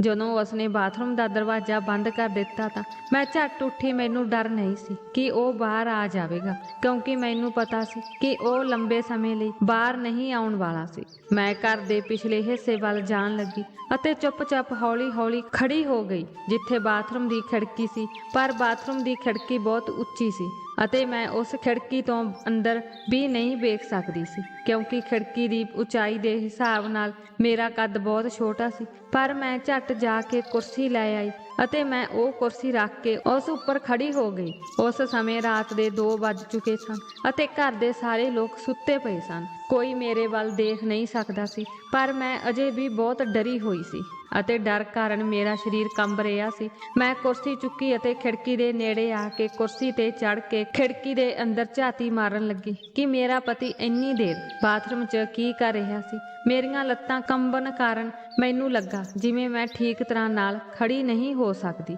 ਅਜਿਹਾ ਨਾ ਹੋਵੇ ਕਿ ਮੈਂ ਡਿੱਗ ਜਾਵਾਂ। ਮੈਂ ਆਪਣੇ ਅੰਦਰ ਹਿੰਮਤ ਇਕੱਠੀ ਕੀਤੀ ਅਤੇ ਕੁਰਸੀ ਦੇ ਉੱਪਰ ਖੜੀ ਹੋ ਗਈ, ਪਰ ਜਿਵੇਂ ਹੀ ਮੈਂ ਬਾਥਰੂਮ ਦੀ ਖਿੜਕੀ ਤੋਂ ਅੰਦਰ ਝਾਤੀ ਮਾਰੀ ਤਾਂ ਸਾਹਮਣੇ ਵਾਲਾ ਦ੍ਰਿਸ਼ ਦੇਖ ਕੇ ਮੇਰੀਆਂ ਅੱਖਾਂ ਸਾਹਮਣੇ ਹਨੇਰਾ ਹੋਣ ਲੱਗਾ। ਮੈਂ ਆਪਣੇ ਆਪ ਨੂੰ ਕੁਰਸੀ ਤੋਂ ਡਿੱਗਣ ਤੋਂ ਬਚਾ ਲਿਆ ਸੀ। ਮੇਰਾ ਪਤੀ ਫੜਕੜੀ ਨਾਲ ਕਿਹੋ ਜਿਹਾ ਕੰਮ ਕਰ ਰਿਹਾ ਸੀ। ਆਖਿਰ ਇਹ ਸਭ ਕੀ ਹੋ ਰਿਹਾ ਸੀ? ਮੇਰੇ ਪਤੀ ਦਾ ਦਿਮਾਗ ਤਾਂ ਠੀਕ ਸੀ। ਮੈਂ ਬੜੀ ਮੁਸ਼ਕਲ ਨਾਲ ਆਪਣੇ ਆਪ ਨੂੰ ਕਾਬੂ ਕੀਤਾ ਅਤੇ ਵਾਪਸ ਆਪਣੇ ਕਮਰੇ ਵਿੱਚ ਆ ਗਈ। ਕਮਰੇ ਵਿੱਚ ਦਾਖਲ ਹੁੰਦੇ ਹੀ ਮੇਰੀਆਂ ਅੱਖਾਂ ਵਿੱਚ ਹੰਝੂ ਆ ਗਏ ਅਤੇ ਮੈਂ ਜ਼ੋਰ-ਜ਼ੋਰ ਨਾਲ ਰੋਣ ਲੱਗ ਪਈ। ਮੈਨੂੰ ਆਪਣੀ ਕਿਸਮਤ ਤੇ ਰੋਣਾ ਆ ਰਿਹਾ ਸੀ, ਕਿਉਂਕਿ ਅੱਜ ਮੇਰੀਆਂ ਅੱਖਾਂ ਸਾਹਮਣੇ ਮੇਰੇ ਪਤੀ ਦੀ ਅਸਲੀਅਤ ਆ ਗਈ। ਮੇਰਾ ਪਤੀ ਅੱਜ ਤੱਕ ਮੇਰੇ ਨੇੜੇ ਕਿਉਂ ਨਹੀਂ ਆਇਆ? ਹੁਣ ਮੈਂ ਇਸ ਗੱਲ ਨੂੰ ਚੰਗੀ ਤਰ੍ਹਾਂ ਸਮਝ ਗਈ ਸੀ। ਇਹੀ ਕਾਰਨ ਸੀ ਜਿਸ ਕਾਰਨ ਮੇਰਾ ਪਤੀ ਮੇਰੇ ਤੋਂ ਦੂਰ ਰਹਿੰਦਾ ਸੀ। ਹੁਣ ਮੈਨੂੰ ਯਕੀਨ ਹੋ ਗਿਆ ਸੀ ਕਿ ਮੇਰੀ ਚਾਚੀ ਮੇਰੇ ਪਤੀ ਦੀ ਅਸਲੀਅਤ ਨੂੰ ਚੰਗੀ ਤਰ੍ਹਾਂ ਜਾਣਦੀ ਸੀ। ਇਸੇ ਲਈ ਉਹ ਮੇਰੇ ਨਾਲ ਇਸ ਤਰ੍ਹਾਂ ਦੀਆਂ ਗੱਲਾਂ ਕਰਦੀ ਸੀ। ਉਸਨੇ ਜਾਣ-ਬੁੱਝ ਕੇ ਮੈਨੂੰ ਇਸ ਨਰਕ ਵਿੱਚ ਧੱਕਿਆ ਸੀ, ਨਹੀਂ ਤਾਂ ਮੇਰੇ ਲਈ ਰਿਸ਼ਤਿਆਂ ਦੀ ਕੋਈ ਕਮੀ ਨਹੀਂ ਸੀ। ਮੈਂ ਬਹੁਤ ਸੋਹਣੀ ਸੀ, ਜਿਸ ਕਰਕੇ ਲੋਕ ਮੈਨੂੰ ਦੇਖਦੇ ਹੀ ਪਸੰਦ ਕਰ ਲੈਂਦੇ ਸਨ ਅਤੇ ਆਂਟੀ ਨੂੰ ਤਾਂ ਡਰ ਸੀ ਕਿ ਕਿਤੇ ਮੈਨੂੰ ਉਸ ਦੀਆਂ ਧੀਆਂ ਨਾਲੋਂ ਚੰਗਾ ਰਿਸ਼ਤਾ ਨਾ ਮਿਲ ਜਾਵੇ। ਇਸੇ ਲਈ ਉਸ ਨੇ ਮੇਰਾ ਵਿਆਹ ਇਸ ਆਦਮੀ ਨਾਲ ਕਰਵਾ ਦਿੱਤਾ। ਮੈਂ ਸੋਚਿਆ ਕਿ ਮੈਂ ਆਪਣੀ ਚਾਚੀ ਨੂੰ ਕਦੇ ਮਾਫ਼ ਨਹੀਂ ਕਰਾਂਗੀ। ਉਸ ਦੀ ਮੌਤ ਤੋਂ ਬਾਅਦ ਉਸ ਨੇ ਰੱਬ ਨੂੰ ਜਵਾਬ ਦੇਣਾ ਸੀ ਅਤੇ ਮੈਨੂੰ ਇਹ ਵੀ ਪਤਾ ਸੀ ਕਿ ਮੇਰੀ ਸੱਸ ਅਤੇ ਮੇਰੇ ਸਹੁਰੇ ਪਰਿਵਾਰ ਦੇ ਸਾਰੇ ਲੋਕਾਂ ਨੂੰ ਮੇਰੇ ਪਤੀ ਦੀ ਇਸ ਹਰਕਤ ਬਾਰੇ ਨਹੀਂ ਪਤਾ ਸੀ, ਕਿਉਂਕਿ ਮੇਰੇ ਸਹੁਰੇ ਘਰ ਦੇ ਸਾਰੇ ਲੋਕ ਆਪਣੀ ਆਪਣੀ ਜ਼ਿੰਦਗੀ ਵਿੱਚ ਬਹੁਤ ਰੁੱਝੇ ਹੋਏ ਸਨ। ਕਿਸੇ ਕੋਲ ਵੀ ਸਮਾਂ ਨਹੀਂ ਸੀ ਕਿ ਉਹ ਕਿਸੇ ਦੀ ਜ਼ਿੰਦਗੀ ਵਿੱਚ ਝਾਤੀ ਮਾਰ ਕੇ ਦੇਖ ਸਕੇ ਕਿ ਉਹ ਕੀ ਕਰ ਰਿਹਾ ਸੀ ਅਤੇ ਕਿਉਂ ਕਰ ਰਿਹਾ ਸੀ। ਇਹੀ ਕਾਰਨ ਸੀ ਕਿ ਅੱਜ ਤੱਕ ਮੇਰੇ ਪਤੀ ਦੇ ਕਿਸੇ ਨੇ ਅੱਖ ਨਹੀਂ ਰੱਖੀ ਸੀ। ਬਸ ਉਸ ਦਾ ਵਿਆਹ ਕਰਵਾਉਣਾ ਆਪਣਾ ਫਰਜ਼ ਸਮਝਿਆ ਅਤੇ ਅਜਿਹੇ ਵਿਅਕਤੀ ਨਾਲ ਵਿਆਹ ਕਰਵਾ ਕੇ ਮੇਰੀ ਜ਼ਿੰਦਗੀ ਬਰਬਾਦ ਕਰ ਦਿੱਤੀ। ਜ਼ਿਆਦਾਤਰ ਮਾਪੇ ਮਹਿਸੂਸ ਕਰਦੇ ਹਨ ਕਿ ਉਹਨਾਂ ਦੇ ਬੱਚਿਆਂ ਦੇ ਵਿਆਹ ਤੋਂ ਬਾਅਦ ਉਹ ਆਪਣੀਆਂ ਸਾਰੀਆਂ ਜ਼ਿੰਮੇਵਾਰੀਆਂ ਤੋਂ ਮੁਕਤ ਹੋ ਜਾਂਦੇ ਹਨ। ਬਸ ਕਿਸੇ ਵੀ ਹਾਲਤ ਵਿੱਚ ਵਿਆਹ ਕਰਵਾ ਦਿਓ, ਇਹ ਜਾਣੇ ਬਿਨਾਂ ਕਿ ਉਹਨਾਂ ਦਾ ਪੁੱਤਰ ਵਿਆਹ ਦੇ ਯੋਗ ਹੈ ਜਾਂ ਨਹੀਂ। ਆਪਣੇ ਲੜਕੇ ਨੂੰ ਕਿਸੇ ਵੀ ਕੁੜੀ ਨਾਲ ਬੰਨ੍ਹ ਕੇ ਉਸ ਮਾਸੂਮ ਕੁੜੀ ਦੀ ਜ਼ਿੰਦਗੀ ਬਰਬਾਦ ਕਰ ਦਿੰਦੇ ਹਨ ਅਤੇ ਲੜਕਾ ਆਪਣੀ ਬਦਨਾਮੀ ਕਾਰਨ ਕਿਸੇ ਨੂੰ ਇਹ ਨਹੀਂ ਦੱਸਦਾ ਕਿ ਉਸ ਨੂੰ ਸਮੱਸਿਆ ਕੀ ਹੈ। ਮੈਂ ਨਾਮਰਦ ਹਾਂ ਅਤੇ ਮੈਂ ਵਿਆਹ ਦੇ ਯੋਗ ਨਹੀਂ ਹਾਂ। ਇਸ ਕਰਕੇ ਮੇਰੇ ਵਰਗੀਆਂ ਲਾਵਾਰਸ ਤੇ ਭੋਲੀ ਭਾਲੀ ਕੁੜੀਆਂ ਅਜੇ ਬੰਦਿਆਂ ਦੇ ਝਾਂਸੇ ਵਿੱਚ ਆ ਕੇ ਮੂੰਹ ਬੰਦ ਰੱਖ ਕੇ ਸਾਰੀ ਉਮਰ ਗੁਜ਼ਾਰ ਦਿੰਦੀਆਂ ਹਨ। ਜ਼ਿੰਦਗੀ ਚੱਲਦੀ ਰਹਿੰਦੀ ਹੈ ਅਤੇ ਮੈਂ ਉਸ ਕਿਸਮ ਦੀ ਕੁੜੀ ਨਹੀਂ ਸੀ। ਮੈਂ ਬਿਲਕੁਲ ਵੀ ਚੁੱਪ ਰਹਿਣ ਵਾਲੀ ਨਹੀਂ ਸੀ। ਮੈਂ ਕਿਹੜਾ ਚੁੱਪ ਰਹਿ ਕੇ ਕੋਈ ਇਨਾਮ ਪ੍ਰਾਪਤ ਕਰ ਲੈਣਾ ਸੀ, ਪਰ ਮੇਰੇ ਸਹੁਰੇ ਸਾਰੀ ਉਮਰ ਮੈਨੂੰ ਔਲਾਦ ਨਾ ਹੋਣ ਦੇ ਤਾਨੇ ਮਾਰਦੇ ਰਹਿੰਦੇ ਅਤੇ ਮੈਨੂੰ ਬਾਂਝ ਆਖਦੇ ਰਹਿੰਦੇ। ਹੁਣ ਸਮੱਸਿਆ ਇਹ ਸੀ ਕਿ ਮੈਂ ਕੀ ਕਰਾਂ ਅਤੇ ਕਿੱਥੇ ਜਾਵਾਂ। ਮੇਰੇ ਕੋਲ ਸਿਰ ਛੁਪਾਉਣ ਲਈ ਹੋਰ ਕੋਈ ਥਾਂ ਵੀ ਨਹੀਂ ਸੀ ਅਤੇ ਮੇਰੇ ਚਾਚੇ ਦੇ ਘਰ ਚਾਚੀ ਨੇ ਮੈਨੂੰ ਆਪਣੇ ਘਰ ਜਾਣ ਤੋਂ ਵੀ ਮਨਾ ਕਰ ਦਿੱਤਾ ਸੀ। ਮੈਂ ਫੈਸਲਾ ਕਰ ਲਿਆ ਸੀ ਕਿ ਮੈਂ ਹੁਣ ਚੁੱਪ ਨਹੀਂ ਰਹਾਂਗੀ। ਮੈਂ ਬਹੁਤ ਕੁਝ ਬਰਦਾਸ਼ਤ ਕੀਤਾ ਸੀ, ਪਰ ਹੁਣ ਬਰਦਾਸ਼ਤ ਕਰਨ ਲਈ ਕੁਝ ਨਹੀਂ ਬਚਿਆ ਸੀ। ਜੇ ਮੇਰੇ ਅੱਗੇ ਪਿੱਛੇ ਕੋਈ ਨਹੀਂ ਸੀ ਤਾਂ ਇਸ ਦਾ ਇਹ ਮਤਲਬ ਸੀ ਕਿ ਮੇਰਾ ਪਤੀ ਮੈਨੂੰ ਧੋਖੇ ਵਿੱਚ ਰੱਖਦਾ। ਮੈਂ ਆਪਣੇ ਪਤੀ ਦਾ ਬਾਥਰੂਮ ਤੋਂ ਬਾਹਰ ਆਉਣ ਦਾ ਇੰਤਜ਼ਾਰ ਕਰ ਰਹੀ ਸੀ। ਕਾਫੀ ਦੇਰ ਬਾਅਦ ਜਦੋਂ ਮੇਰਾ ਪਤੀ ਬਾਥਰੂਮ ਤੋਂ ਬਾਹਰ ਆਇਆ ਤਾਂ ਮੈਨੂੰ ਜਾਗਦਾ ਦੇਖ ਕੇ ਹੈਰਾਨ ਰਹਿ ਗਿਆ। ਮੈਂ ਗੁੱਸੇ ਨਾਲ ਆਪਣੇ ਪਤੀ ਦਾ ਕਾਲਰ ਫੜ ਲਿਆ ਅਤੇ ਉਸ ਨੂੰ ਚੀਕਦੇ ਹੋਏ ਕਿਹਾ ਕਿ ਤੂੰ ਮੇਰੇ ਨਾਲ ਅਜਿਹਾ ਕਿਉਂ ਕੀਤਾ ਅਤੇ ਮੇਰੇ ਤੋਂ ਸਾਰਾ ਸੱਚ ਕਿਉਂ ਛੁਪਾਇਆ। ਮੇਰਾ ਪਤੀ ਅਚਾਨਕ ਇੱਕ ਅਜਨਬੀ ਬਣ ਗਿਆ। ਉਹ ਇਸ ਤਰ੍ਹਾਂ ਦਿਖਾ ਰਿਹਾ ਸੀ ਜਿਵੇਂ ਉਸ ਨੂੰ ਕੁਝ ਪਤਾ ਹੀ ਨਾ ਹੋਵੇ। ਉਸ ਦੀਆਂ ਹਰਕਤਾਂ ਕਰਕੇ ਮੈਨੂੰ ਉਸ ਨੂੰ ਮਾਰਨ ਦਾ ਜੀ ਕਰਦਾ ਸੀ। ਉਹ ਨਹੀਂ ਜਾਣਦਾ ਸੀ ਕਿ ਮੈਂ ਉਸ ਦੀ ਐਕਟਿੰਗ ਨੂੰ ਚੰਗੀ ਤਰ੍ਹਾਂ ਸਮਝ ਗਈ ਹਾਂ। ਜੋ ਉਹ ਮੇਰੇ ਸਾਹਮਣੇ ਕਰ ਰਿਹਾ ਸੀ, ਉਹ ਮੇਰੇ ਸਾਹਮਣੇ ਬੇਕਸੂਰ ਹੋਣ ਦਾ ਨਾਟਕ ਕਰ ਰਿਹਾ ਸੀ, ਪਰ ਉਹ ਬੇਕਸੂਰ ਨਹੀਂ ਸੀ, ਸਗੋਂ ਬਹੁਤ ਚਲਾਕ ਆਦਮੀ ਸੀ ਅਤੇ ਉਹ ਚਲਾਕੀ ਨਾਲ ਹੀ ਮੇਰੇ ਕੋਲ ਰਹਿ ਰਿਹਾ ਸੀ। ਮੈਨੂੰ ਬਿਲਕੁਲ ਵੀ ਸਮਝ ਨਹੀਂ ਆ ਰਹੀ ਸੀ ਕਿ ਕੀ ਕਰਨਾ ਹੋਵੇਗਾ, ਜਿਸ ਕਾਰਨ ਉਹ ਅੱਜ ਤੱਕ ਮੇਰੇ ਨੇੜੇ ਨਹੀਂ ਆਇਆ ਸੀ। ਅਤੇ ਸ਼ਾਇਦ ਇਹੀ ਕਾਰਨ ਸੀ ਕਿ ਉਹ ਨਾਮਰਦ ਸੀ, ਪਰ ਮੇਰਾ ਪਤੀ ਮੈਨੂੰ ਦੱਸਣ ਤੋਂ ਬਹੁਤ ਡਰਦਾ ਸੀ, ਕਿਉਂਕਿ ਉਸ ਦੀ ਬੇਇੱਜ਼ਤੀ ਹੁੰਦੀ ਸੀ ਅਤੇ ਲੋਕ ਉਸ ਦਾ ਮਜ਼ਾਕ ਉਡਾਉਂਦੇ। ਇਸ ਲਈ ਉਸ ਨੇ ਵਿਆਹ ਕਰਵਾਉਣ ਤੋਂ ਬਾਅਦ ਸਾਰਾ ਦੋਸ਼ ਆਪਣੀ ਪਤਨੀ ਤੇ ਮਾਰਨ ਬਾਰੇ ਸੋਚਿਆ ਹੋਵੇਗਾ। ਮੇਰੇ ਮਨ ਵਿੱਚ ਬਾਰ-ਬਾਰ ਅਜੀਬ ਖਿਆਲ ਆ ਰਹੇ ਸਨ। ਹੁਣ ਮੇਰੇ ਵਿਆਹ ਨੂੰ 3 ਮਹੀਨੇ ਹੋ ਗਏ ਸਨ ਅਤੇ ਪਿਛਲੇ 3 ਮਹੀਨਿਆਂ ਤੋਂ ਮੈਂ ਲਗਾਤਾਰ ਡਿਪਰੈਸ਼ਨ ਦਾ ਸ਼ਿਕਾਰ ਸੀ। ਅੱਜ ਜਦੋਂ ਮੈਂ ਆਪਣੇ ਪਤੀ ਨੂੰ ਕਾਲਰ ਤੋਂ ਫੜ ਕੇ ਸਵਾਲ ਕਰ ਰਹੀ ਸੀ ਤਾਂ ਉਹ ਹੈਰਾਨੀ ਨਾਲ ਮੇਰੇ ਵੱਲ ਦੇਖ ਰਿਹਾ ਸੀ, ਜਿਵੇਂ ਉਸ ਨੂੰ ਵਿਸ਼ਵਾਸ ਨਾ ਹੋਵੇ ਕਿ ਮੈਂ ਉਸ ਦਾ ਝੂਠ ਫੜ ਲਿਆ ਹੈ। ਉਹ ਬੇਚੈਨੀ ਨਾਲ ਮੇਰੇ ਵੱਲ ਦੇਖ ਰਿਹਾ ਸੀ। ਜਦੋਂ ਮੇਰੇ ਪਤੀ ਨੇ ਮੈਨੂੰ ਕੋਈ ਜਵਾਬ ਨਹੀਂ ਦਿੱਤਾ ਅਤੇ ਕੋਈ ਜਵਾਬ ਨਹੀਂ ਦੇ ਸਕਿਆ ਤਾਂ ਮੈਂ ਤੁਰੰਤ ਆਪਣੀਆਂ ਚੀਜ਼ਾਂ ਨੂੰ ਪੈਕ ਕਰਨਾ ਸ਼ੁਰੂ ਕਰ ਦਿੱਤਾ। ਮੈਂ ਆਪਣੇ ਪਤੀ ਨੂੰ ਕਿਹਾ ਕਿ ਤੁਹਾਨੂੰ ਸ਼ਰਮ ਆਉਣੀ ਚਾਹੀਦੀ ਹੈ, ਤੁਸੀਂ ਅਜੇ ਗੰਦੇ ਕੰਮ ਕਰਦੇ ਹੋ। ਮੈਂ ਤੁਹਾਡੇ ਵਰਗੇ ਨਾਮਰਦ ਆਦਮੀ ਦੇ ਨਾਲ ਨਹੀਂ ਰਹਿਣਾ ਚਾਹੁੰਦੀ ਅਤੇ ਇਸ ਲਈ ਤੁਸੀਂ ਇਸ ਫੜਕੜੀ ਨੂੰ ਆਪਣੀ ਜਾਨ ਤੋਂ ਵੱਧ ਰੱਖਦੇ ਹੋ। ਮੇਰਾ ਪਤੀ ਅਜੇ ਵੀ ਉੱਥੇ ਹੀ ਹੈਰਾਨ ਖੜਾ ਸੀ। ਉਹ ਮੇਰੀ ਕਹੀ ਹਰ ਗੱਲ ਚੁੱਪਚਾਪ ਸੁਣ ਰਿਹਾ ਸੀ, ਪਰ ਇੰਜ ਲੱਗਦਾ ਸੀ ਜਿਵੇਂ ਉਹ ਸਮਝ ਨਹੀਂ ਪਾ ਰਿਹਾ ਸੀ ਕਿ ਮੈਂ ਕੀ ਕਹਿ ਰਹੀ ਹਾਂ ਅਤੇ ਉਹ ਕਾਫੀ ਉਦਾਸ ਨਜ਼ਰ ਆ ਰਿਹਾ ਸੀ। ਮੈਂ ਉਸ ਦੀਆਂ ਸਾਰੀਆਂ ਗੱਲਾਂ ਜਾਣ ਗਈ ਹਾਂ। ਆਪਣੇ ਪਤੀ ਨੂੰ ਹੈਰਾਨ ਅਤੇ ਪਰੇਸ਼ਾਨ ਦੇਖ ਕੇ ਮੈਂ ਆਪਣਾ ਸਮਾਨ ਬੰਨ੍ਹ ਕੇ ਦਰਵਾਜ਼ੇ ਵੱਲ ਤੁਰ ਪਈ ਅਤੇ ਘਰੋਂ ਬਾਹਰ ਨਿਕਲ ਗਈ। ਪਰਿਵਾਰ ਦੇ ਸਾਰੇ ਮੈਂਬਰ ਸੁੱਤੇ ਪਏ ਸਨ। ਮੈਂ ਅਜੇ ਘਰ ਦੇ ਮੇਨ ਗੇਟ ਤੇ ਨਹੀਂ ਪਹੁੰਚੀ ਸੀ ਕਿ ਮੇਰਾ ਪਤੀ ਮੇਰੇ ਪਿੱਛੇ ਭੱਜ ਆਇਆ ਅਤੇ ਜ਼ਬਰਦਸਤੀ ਮੇਰਾ ਹੱਥ ਫੜ ਕੇ ਮੈਨੂੰ ਅੰਦਰ ਮੇਰੇ ਕਮਰੇ ਵਿੱਚ ਲੈ ਗਿਆ। ਜਦੋਂ ਮੈਂ ਰੌਲਾ ਪਾਉਣ ਦੀ ਕੋਸ਼ਿਸ਼ ਕੀਤੀ ਤਾਂ ਉਸਨੇ ਮੇਰੇ ਮੂੰਹ ਤੇ ਹੱਥ ਰੱਖ ਲਿਆ, ਜਿਸ ਕਾਰਨ ਮੇਰੀ ਆਵਾਜ਼ ਆਉਣੀ ਬੰਦ ਹੋ ਗਈ ਅਤੇ ਧੀਮੀ ਆਵਾਜ਼ 'ਚ ਮੈਨੂੰ ਚੁੱਪ ਰਹਿਣ ਲਈ ਕਹਿੰਦਾ ਰਿਹਾ। ਉਹ ਮੈਨੂੰ ਕਮਰੇ ਵਿੱਚ ਲੈ ਆਇਆ ਅਤੇ ਮੰਜੇ ਤੇ ਬਿਠਾ ਕੇ ਕਮਰੇ ਦਾ ਦਰਵਾਜ਼ਾ ਅੰਦਰੋਂ ਬੰਦ ਕਰ ਦਿੱਤਾ। ਮੈਨੂੰ ਆਪਣੇ ਪਤੀ ਤੇ ਬਹੁਤ ਗੁੱਸਾ ਸੀ। ਮੈਂ ਦਰਵਾਜ਼ੇ ਵੱਲ ਜਾ ਰਹੀ ਸੀ, ਪਰ ਫਿਰ ਉਸਨੇ ਮੈਨੂੰ ਫੜ ਲਿਆ ਅਤੇ ਮੈਨੂੰ ਬੈੱਡ ਤੇ ਸੁੱਟ ਦਿੱਤਾ ਅਤੇ ਕਿਹਾ ਕਿ ਇਹ ਕੀ ਡਰਾਮਾ ਹੈ, ਤੁਹਾਨੂੰ ਸਮਝ ਨਹੀਂ ਆਉਂਦੀ ਮੈਂ ਕੀ ਕਹਿ ਰਿਹਾ ਹਾਂ। ਮੈਂ ਤੁਹਾਨੂੰ ਚੁੱਪ ਰਹਿਣ ਨੂੰ ਕਿਹਾ, ਬਸ ਇੱਕ ਵਾਰ ਆਰਾਮ ਨਾਲ ਬੈਠ ਕੇ ਮੇਰੀਆਂ ਸਾਰੀਆਂ ਗੱਲਾਂ ਸੁਣ। ਰਾਤ ਦੇ ਇਸ ਹਨੇਰੇ ਵਿੱਚ ਤੂੰ ਕਿੱਥੇ ਜਾਵੇਂਗੀ? ਕੀ ਤੁਸੀਂ ਲੋਕਾਂ ਨੂੰ ਸਾਡੇ ਬਾਰੇ ਗੱਲ ਕਰਨ ਦਾ ਮੌਕਾ ਦੇਣਾ ਚਾਹੁੰਦੇ ਹੋ? ਮੇਰੇ ਪਤੀ ਦੀ ਗੱਲ ਸੁਣ ਕੇ ਮੈਨੂੰ ਹੋਰ ਵੀ ਗੁੱਸਾ ਆ ਗਿਆ। ਮੈਂ ਕਿਹਾ, ਤੁਸੀਂ ਕਿਉਂ ਸੋਚਦੇ ਹੋ ਕਿ ਤੁਸੀਂ ਸੱਚ ਨੂੰ ਲੋਕਾਂ ਤੋਂ ਛੁਪਾ ਲਓਗੇ? ਸੱਚਾਈ ਜ਼ਿਆਦਾ ਦੇਰ ਤੱਕ ਛੁਪੀ ਨਹੀਂ ਰਹਿ ਸਕਦੀ ਅਤੇ ਇੱਕ ਨਾ ਇੱਕ ਦਿਨ ਲੋਕਾਂ ਸਾਹਮਣੇ ਆ ਜਾਵੇਗੀ ਕਿ ਤੁਸੀਂ ਵਿਆਹ ਦੇ ਲਾਇਕ ਨਹੀਂ ਹੋ ਅਤੇ ਤੁਸੀਂ ਇੱਕ ਨਾਮਰਦ ਵਿਅਕਤੀ ਹੋ। ਮੈਂ ਪੂਰੀ ਦੁਨੀਆ ਨੂੰ ਦੱਸਣਾ ਚਾਹੁੰਦੀ ਹਾਂ ਕਿ ਤੁਸੀਂ ਨਾਮਰਦ ਹੋ ਅਤੇ ਤੁਸੀਂ ਮੇਰੀ ਜ਼ਿੰਦਗੀ ਨਾਲ ਖਿਲਵਾੜ ਕੀਤਾ ਹੈ। ਮੈਂ ਤੁਹਾਨੂੰ ਕਦੇ ਮਾਫ਼ ਨਹੀਂ ਕਰਾਂਗੀ। ਮੇਰੇ ਹੋਸ਼ ਉੱਡ ਗਏ ਸਨ ਅਤੇ ਜੋ ਵੀ ਮੇਰੇ ਮੂੰਹ ਵਿੱਚ ਆ ਰਿਹਾ ਸੀ ਮੈਂ ਬੋਲ ਰਹੀ ਸੀ। ਮੇਰੀ ਗੱਲ ਸੁਣ ਕੇ ਮੇਰੇ ਪਤੀ ਨੇ ਮੇਰੇ ਮੂੰਹ ਤੇ ਜ਼ੋਰਦਾਰ ਥੱਪੜ ਮਾਰ ਦਿੱਤਾ। ਮੈਂ ਉਸ ਦੇ ਥੱਪੜ ਨੂੰ ਬਰਦਾਸ਼ਤ ਨਾ ਕਰ ਸਕੀ ਅਤੇ ਚੱਕਰ ਖਾ ਕੇ ਜ਼ਮੀਨ ਤੇ ਡਿੱਗ ਪਈ ਅਤੇ ਜਦੋਂ ਮੇਰੇ ਗੋਡੇ ਜ਼ਮੀਨ ਨਾਲ ਟਕਰਾ ਗਏ ਤਾਂ ਮੈਨੂੰ ਬਹੁਤ ਦਰਦ ਹੋਇਆ ਅਤੇ ਮੇਰੀਆਂ ਅੱਖਾਂ ਹੰਝੂਆਂ ਨਾਲ ਭਰ ਗਈਆਂ ਅਤੇ ਮੈਂ ਰੋਣ ਲੱਗ ਪਈ। ਪਰ ਸੱਟ ਬਹੁਤ ਮਾਮੂਲੀ ਸੀ। ਮੇਰੇ ਦਿਲ ਤੇ ਲੱਗੀ ਸੱਟ ਨੇ ਮੇਰੇ ਦਿਲ ਨੂੰ ਜ਼ਖਮੀ ਕਰ ਦਿੱਤਾ ਸੀ। ਮੈਂ ਹੈਰਾਨ ਰਹਿ ਗਈ ਅਤੇ ਦੁਖੀ ਹੋ ਕੇ ਆਪਣੇ ਪਤੀ ਵੱਲ ਦੇਖਿਆ। ਮੈਨੂੰ ਕੋਈ ਉਮੀਦ ਨਹੀਂ ਸੀ ਕਿ ਮੇਰਾ ਪਤੀ ਆਖਰਕਾਰ ਮੇਰੇ ਤੇ ਹੱਥ ਚੱਕੇਗਾ। ਅਗਲੇ ਹੀ ਪਲ ਥੱਪੜ ਦਾ ਦਰਦ ਭੁੱਲ ਕੇ ਮੈਂ ਆਪਣੇ ਪਤੀ ਦੇ ਸਾਹਮਣੇ ਖੜੀ ਹੋ ਗਈ ਅਤੇ ਕਹਿਣ ਲੱਗੀ ਕਿ ਜੇ ਤੁਸੀਂ ਮੈਨੂੰ ਥੱਪੜ ਵੀ ਮਾਰੋਗੇ ਤਾਂ ਵੀ ਮੈਂ ਇਸ ਘਰ ਵਿੱਚ ਇੱਕ ਪਲ ਲਈ ਵੀ ਨਹੀਂ ਰਹਿ ਸਕਦੀ। ਮੈਂ ਵੀ ਰੌਲਾ ਪਾਉਣਾ ਸ਼ੁਰੂ ਕਰ ਦਿੱਤਾ ਅਤੇ ਆਪਣੇ ਪਤੀ ਨਾਲ ਗੱਲ ਕਰਨ ਲੱਗੀ। ਮੇਰੇ ਪਤੀ ਨੇ ਫਿਰ ਮੈਨੂੰ ਕਿਹਾ ਕਿ ਧੀਮੀ ਆਵਾਜ਼ ਵਿੱਚ ਗੱਲ ਕਰ, ਨਹੀਂ ਤਾਂ ਸਾਰਾ ਪਰਿਵਾਰ ਜਾਗ ਜਾਵੇਗਾ। ਮੇਰੇ ਪਤੀ ਬਹੁਤ ਗੁੱਸੇ ਵਿੱਚ ਸਨ ਅਤੇ ਉਸ ਦੀਆਂ ਅੱਖਾਂ ਵਿੱਚ ਗੁੱਸੇ ਦਾ ਹਾਵ-ਭਾਵ ਸਾਫ਼ ਦਿਖਾਈ ਦੇ ਰਹੇ ਸਨ। ਮੇਰੇ ਪਤੀ ਨੇ ਕਿਹਾ ਕਿ ਅਜਿਹਾ ਕੁਝ ਨਹੀਂ ਹੈ ਜੋ ਤੁਸੀਂ ਸੋਚ ਰਹੇ ਹੋ। ਸ਼ਾਇਦ ਤੁਸੀਂ ਮੈਨੂੰ ਗਲਤ ਸਮਝ ਗਏ ਹੋ। ਮੈਂ ਨਾਮਰਦ ਨਹੀਂ ਹਾਂ। ਤੁਸੀਂ ਆਪਣੇ ਮਨ ਵਿੱਚ ਇਹ ਸੋਚਣਾ ਛੱਡ ਦਿਓ।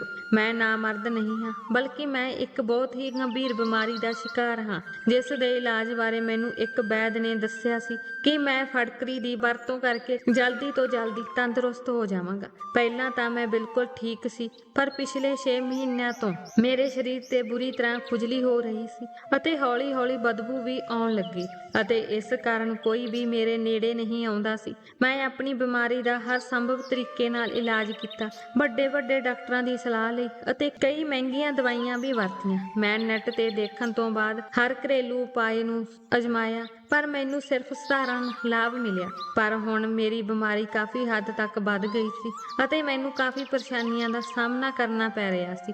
ਜਦੋਂ ਮੈਂ ਕਈ ਵੱਡੇ ਡਾਕਟਰਾਂ ਨਾਲ ਸਲਾਹ ਕੀਤੀ ਤਾਂ ਉਹਨਾਂ ਨੇ ਮੈਨੂੰ ਦੱਸਿਆ ਕਿ ਮੇਰੇ ਖੂਨ ਵਿੱਚ ਇਨਫੈਕਸ਼ਨ ਹੈ। ਕੁਝ ਸਾਲ ਪਹਿਲਾਂ ਜਦੋਂ ਮੈਂ ਬਹੁਤ ਬਿਮਾਰ ਹੋ ਗਿਆ ਸੀ ਤਾਂ ਮੈਨੂੰ ਖੂਨ ਦੀ ਲੋੜ ਸੀ। ਫਿਰ ਡਾਕਟਰ ਦੀ ਸਲਾਹ ਤੇ ਇੱਕ ਆਦਮੀ ਨੇ ਮੈਨੂੰ ਖੂਨ ਦਿੱਤਾ। ਉਦੋਂ ਤੋਂ ਮੈਂ ਇਸ ਬਿਮਾਰੀ ਦਾ ਸ਼ਿਕਾਰ ਹੋ ਗਿਆ ਹਾਂ। ਡਾਕਟਰ ਦਾ ਕਹਿਣਾ ਹੈ ਕਿ ਉਸ ਆਦਮੀ ਦੇ ਖੂਨ ਵਿੱਚ ਅਲਰਜੀ ਸੀ, ਇਸ ਲਈ ਮੇਰੇ ਖੂਨ ਵਿੱਚ ਵੀ ਅਲਰਜੀ ਹੋ ਗਈ ਅਤੇ ਮੇਰੇ ਪੂਰੇ ਸਰੀਰ ਨੂੰ ਅਲਰਜੀ ਹੋ ਗਈ। ਉਸ ਆਦਮੀ ਦਾ ਖੂਨ ਮੈਨੂੰ ਠੀਕ ਨਹੀਂ ਲੱਗਿਆ ਅਤੇ ਉਦੋਂ ਤੋਂ ਮੈਂ ਇਸ ਹਾਲਤ ਵਿੱਚ ਹਾਂ। ਡਾਕਟਰ ਨੇ ਦੱਸਿਆ ਕਿ ਜੇਕਰ ਤੁਸੀਂ ਕਿਸੇ ਦੇ ਨੇੜੇ ਜਾਂਦੇ ਹੋ ਤਾਂ ਤੁਹਾਡੀ ਬਿਮਾਰੀ ਕਿਸੇ ਹੋਰ ਨੂੰ ਵੀ ਫੈਲ ਸਕਦੀ ਹੈ। ਇਸੇ ਲਈ ਮੈਂ ਤੇਰੇ ਨੇੜੇ ਨਹੀਂ ਆਇਆ। ਫਿਟਕਰੀ ਦੀ ਵਰਤੋਂ ਕਰਨ ਨਾਲ ਮੈਨੂੰ ਕੁਝ ਘੰਟਿਆਂ ਲਈ ਰਾਹਤ ਮਿਲੀ, ਪਰ ਸਮੱਸਿਆ ਸਿਰਫ ਅਲਰਜੀ ਨਹੀਂ ਸੀ। ਇੱਕ ਸਮੱਸਿਆ ਇਹ ਵੀ ਸੀ ਕਿ ਜੇ ਮੈਂ ਤੁਹਾਡੇ ਨੇੜੇ ਹੁੰਦਾ ਤਾਂ ਤੁਹਾਨੂੰ ਮੇਰੀ ਬਿਮਾਰੀ ਵੀ ਲੱਗ ਸਕਦੀ ਸੀ। ਇਹ ਕੋਈ ਮਾਮੂਲੀ ਬਿਮਾਰੀ ਨਹੀਂ ਹੈ, ਬਲਕਿ ਬਹੁਤ ਬੁਰੀ ਹੈ ਤੇ ਇਹ ਇੱਕ ਫੈਲਣ ਵਾਲੀ ਬਿਮਾਰੀ ਹੈ। ਮੈਂ ਵੀ ਨਹੀਂ ਚਾਹੁੰਦਾ ਸੀ ਕਿ ਤੁਸੀਂ ਮੇਰੇ ਵਰਗੇ ਬਣੋ। ਮੇਰਾ ਇਲਾਜ ਲੰਬੇ ਸਮੇਂ ਤੋਂ ਚੱਲ ਰਿਹਾ ਸੀ, ਪਰ ਹੌਲੀ-ਹੌਲੀ ਮੇਰੀ ਸਮੱਸਿਆ ਵੱਧਦੀ ਜਾ ਰਹੀ ਸੀ। ਜਦੋਂ ਕਿਸੇ ਨੇ ਮੈਨੂੰ ਇੱਕ ਮਸ਼ਹੂਰ ਵੈਦ ਬਾਰੇ ਦੱਸਿਆ ਤਾਂ ਮੈਂ ਉਸ ਦੀ ਸਲਾਹ ਅਨੁਸਾਰ ਉਸ ਵੈਦ ਕੋਲ ਗਿਆ। ਜਦੋਂ ਮੈਂ ਵੈਦ ਨੂੰ ਮਿਲਿਆ ਤਾਂ ਉਸਨੇ ਮੇਰੀ ਪੂਰੀ ਜਾਂਚ ਕੀਤੀ ਅਤੇ ਮੈਨੂੰ ਭਰੋਸਾ ਦਿਵਾਇਆ ਕਿ ਮੈਂ ਜਲਦੀ ਠੀਕ ਹੋ ਜਾਵਾਂਗਾ। ਇਸ ਵੈਦ ਨੇ ਮੇਰਾ ਇਲਾਜ ਸ਼ੁਰੂ ਕਰ ਦਿੱਤਾ ਸੀ ਤੇ ਦੂਜੇ ਪਾਸੇ ਮੇਰੇ ਪਰਿਵਾਰ ਵਾਲਿਆਂ ਨੇ ਮੇਰੇ ਵਿਆਹ ਲਈ ਜ਼ੋਰ ਪਾਉਣਾ ਸ਼ੁਰੂ ਕਰ ਦਿੱਤਾ, ਕਿਉਂਕਿ ਮੇਰੀ ਇੱਕ ਭੈਣ ਲੰਦਨ ਤੋਂ ਆਈ ਸੀ ਅਤੇ ਉਸ ਲਈ ਦੁਬਾਰਾ ਇੱਥੇ ਆਉਣਾ ਕੁਝ ਸਾਲਾਂ ਤੱਕ ਸੰਭਵ ਨਹੀਂ ਸੀ। ਮੈਂ ਆਪਣੇ ਮਾਪਿਆਂ ਨੂੰ ਬਹੁਤ ਇਨਕਾਰ ਕੀਤਾ ਕਿ ਮੈਂ ਅਜੇ ਵਿਆਹ ਕਰਨ ਲਈ ਤਿਆਰ ਨਹੀਂ ਹਾਂ, ਪਰ ਕਿਸੇ ਨੇ ਮੇਰੀ ਗੱਲ ਨਹੀਂ ਸੁਣੀ ਅਤੇ ਮੇਰੇ ਤੋਂ ਪੁੱਛੇ ਬਿਨਾਂ ਮੇਰੇ ਵਿਆਹ ਦੀ ਤਰੀਕ ਵੀ ਤੈਅ ਕਰ ਦਿੱਤੀ। ਇਸੇ ਤਰ੍ਹਾਂ ਸਾਡਾ ਵਿਆਹ ਹੋ ਗਿਆ। ਜਦੋਂ ਮੈਂ ਡਾਕਟਰ ਕੋਲ ਗਿਆ ਅਤੇ ਉਸ ਨੂੰ ਦੱਸਿਆ ਕਿ ਮੈਂ ਵਿਆਹ ਕਰਵਾਉਣ ਜਾ ਰਿਹਾ ਹਾਂ ਤਾਂ ਉਸਨੇ ਕਿਹਾ ਕਿ ਤੈਨੂੰ 2-3 ਮਹੀਨੇ ਵਿਆਹ ਨਹੀਂ ਕਰਵਾਉਣਾ ਚਾਹੀਦਾ ਸੀ। ਇਲਾਜ ਪੂਰਾ ਹੋਣ ਤੱਕ ਤੁਹਾਨੂੰ ਕਿਸੇ ਦੇ ਨੇੜੇ ਨਹੀਂ ਜਾਣਾ ਚਾਹੀਦਾ। ਮੈਂ ਆਪਣੇ ਪਰਿਵਾਰ ਦੇ ਹਰ ਮੈਂਬਰ ਨਾਲ ਦੂਰੀ ਬਣਾ ਕੇ ਗੱਲ ਕਰਦਾ ਸੀ ਅਤੇ ਨਾ ਹੀ ਉਹਨਾਂ ਨਾਲ ਬੈਠਦਾ ਸੀ। ਫਿਲਹਾਲ ਮੇਰੇ ਵਿਆਹ ਦੀ ਤਰੀਕ ਤੈਅ ਹੋ ਚੁੱਕੀ ਸੀ। ਵੈਦ ਨੇ ਦੱਸਿਆ ਕਿ ਇਲਾਜ ਪੂਰਾ ਹੋਣ ਤੱਕ ਤੁਹਾਨੂੰ ਇੰਨਾ ਕਰਨਾ ਪਵੇਗਾ ਕਿ ਤੁਹਾਨੂੰ ਆਪਣੀ ਪਤਨੀ ਤੋਂ ਵੀ ਦੂਰੀ ਬਣਾ ਕੇ ਰੱਖਣੀ ਪਵੇਗੀ। ਵੈਦ ਦੀਆਂ ਗੱਲਾਂ ਸੁਣ ਕੇ ਮੈਂ ਬਹੁਤ ਪਰੇਸ਼ਾਨ ਹੋ ਗਿਆ। ਉਹਨਾਂ ਨੇ ਕਿਹਾ ਕਿ ਤੁਹਾਡੀ ਸਮੱਸਿਆ ਦਾ ਹੋਰ ਕੋਈ ਹੱਲ ਨਹੀਂ ਹੈ, ਇਸ ਲਈ ਸਭ ਤੋਂ ਪਹਿਲਾਂ ਤੁਹਾਨੂੰ ਚੰਗੀ ਤਰ੍ਹਾਂ ਆਪਣੀ ਬਿਮਾਰੀ ਦਾ ਇਲਾਜ ਕਰਨਾ ਹੋਵੇਗਾ। ਫਿਰ ਤੁਸੀਂ ਸਾਰੀ ਉਮਰ ਆਪਣੀ ਪਤਨੀ ਨਾਲ ਆਰਾਮ ਨਾਲ ਰਹਿ ਸਕਦੇ ਹੋ। ਕਿਉਂਕਿ ਉਸ ਦੇ ਇਲਾਜ ਕਾਰਨ ਮੈਨੂੰ ਬਹੁਤ ਫਰਕ ਮਹਿਸੂਸ ਹੋ ਰਿਹਾ ਸੀ ਅਤੇ ਮੈਂ ਕਾਫੀ ਹੱਦ ਤੱਕ ਠੀਕ ਵੀ ਮਹਿਸੂਸ ਕਰ ਰਿਹਾ ਸੀ। ਇਸ ਲਈ ਮੈਨੂੰ ਵੈਦ ਦੀ ਗੱਲ ਮੰਨਣੀ ਪਈ ਅਤੇ ਮੈਂ ਸੋਚਿਆ ਕਿ ਵਿਆਹ ਤੋਂ ਬਾਅਦ ਮੈਂ ਤੁਹਾਨੂੰ ਪੂਰੀ ਸੱਚਾਈ ਦੱਸਾਂਗਾ। ਪਰ ਪਤਾ ਨਹੀਂ ਕਿਉਂ ਮੇਰੇ ਵਿੱਚ ਤੈਨੂੰ ਕੁਝ ਕਹਿਣ ਦੀ ਹਿੰਮਤ ਨਹੀਂ ਪਈ ਅਤੇ ਇਹ ਮੇਰੀ ਸਭ ਤੋਂ ਵੱਡੀ ਗਲਤੀ ਸੀ, ਜਿਸ ਕਾਰਨ ਤੂੰ ਮੈਨੂੰ ਗਲਤ ਸਮਝਿਆ। ਵੈਦ ਜੀ ਨੇ ਕਿਹਾ ਕਿ ਸਿਰਫ ਫਟਕੜੀ ਹੀ ਤੁਹਾਨੂੰ ਠੀਕ ਕਰ ਸਕਦੀ ਹੈ, ਇਸੇ ਲਈ ਮੈਂ ਤੁਹਾਡੇ ਨੇੜੇ ਵੀ ਨਹੀਂ ਆਇਆ ਅਤੇ ਅੱਜ ਤੱਕ ਮੈਂ ਤੁਹਾਡੇ ਨੇੜੇ ਬੈਠਣ ਅਤੇ ਤੁਹਾਡੇ ਨਾਲ ਗੱਲ ਕਰਨ ਦੀ ਕੋਸ਼ਿਸ਼ ਵੀ ਨਹੀਂ ਕੀਤੀ।